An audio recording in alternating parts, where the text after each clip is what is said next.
Termohon cukup. Dari pihak terkait ada? Silakan. Terima kasih Yang Mulia. Saudara ahli, mungkin saudara ahli fokus kepada petahana. Dan kalau petahana tidak maju, orang yang disupport oleh petahana itu, pansos akan berpengaruh kepada meningkatnya dukungan kepada petahana atau orang yang didukung oleh petahana dalam proses pemilihan. Di negara kita ini, mengapa harus fokusnya itu hanya pada petahana? Mungkinkah ada hal-hal lain juga yang sebenarnya luput dari perhatian kita? Sebagai satu contoh misalnya penyaluran dana desa. Dana desa itu 1 miliar per desa. Jumlah desa di negara kita ini 83.971 desa. Dan ada pendamping desa ya, yang langsung itu di bawah kontrol dari Menteri Urusan Desa. Apakah saudara ahli juga bisa melihat kaitannya misalnya Menteri Desa itu adalah adik dari saudara Muhaimin Iskandar. Kalau dikontekskan dengan Jokowi dengan Gibran, apakah tidak relevan mengaitkan Muhaimin Iskandar dengan adiknya yang Menteri Desa yang menguasai penyaluran dana desa ini? Mengapa hal ini luput dari perhatian?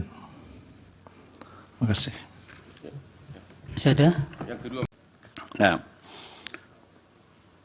tadi yang kedua, oke. Tadi Pak Hotman Paris mempertanyakan persoalan tadi, kalau tidak salah saya kenapa kita tidak fokus kepada masalah, kenapa hanya fokus kepada masalah hanya di tingkat presiden, tapi tidak fokus kepada masalah dana desa, Pak? Pak, itu Prof. Yusril. Oh, Prof. Yusril ya. Ya. Oke. Ya, memang kami tidak punya data gitu, Prof. Yusril, sampai ke tingkat desa, karena kami tidak melakukan studi yang langsung ke data empiris di Indonesia, karena keterbatasan waktu dan dana juga. Kami hanya memang mencari hukum-hukum yang umum, yang universal, berlaku di seluruh negara tentang masalah ini. Apakah memang politisasi bansos ini bisa berdampak kepada voting behavior? Nah, kami tentu tidak memperhitungkan faktor-faktor kompleksitas di tingkat lokal. Tapi mungkin, nah di kita memang unik gitu loh. Antara kontestasi antar paslon itu tidak selalu ajak masalah incumbency dan challenger itu dari waktu ke waktu. Nah, kita tahu loh, sekarang seperti yang Prof. Yusril katakan, ini Muhaimin adalah bagian dari pemerintahan, partainya gitu ya.